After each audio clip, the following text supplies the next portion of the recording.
Ben daha önceki süreçte karşılaştığımda bu dönemi daha olumlu buluyorum.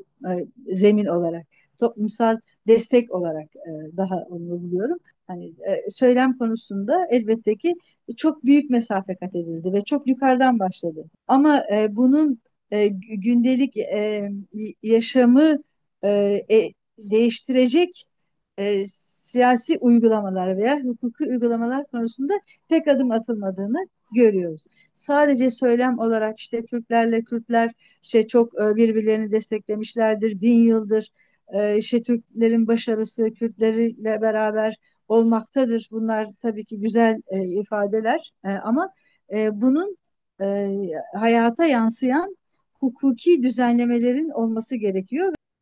Barış sürecinin başarılı bir şekilde neticelenmesini engel olacak durumlar olarak görüyorum. Dediğimiz gibi güven sağlayıcı önlemler atmak gerekirken, pozitif önlemler atmak gerekirken bunlar güveni daha da azaltacak, şüpheyi artıracak e, önlemler.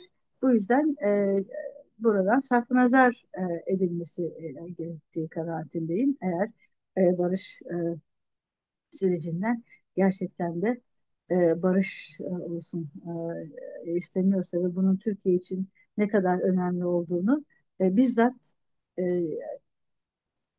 Cumhur İttifakı dile getiriyor. Bunlar birbiriyle çelişkili e, davranışlar, çelişkili ve bu çelişkinin gündeme getirilmesi ve buradan da artık e,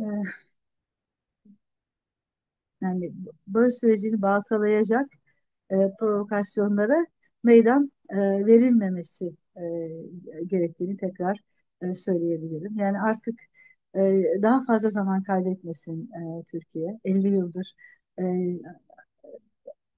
e, tüm Türkiye halkı olarak e, bunun zararını görüyoruz ve bu son olsun.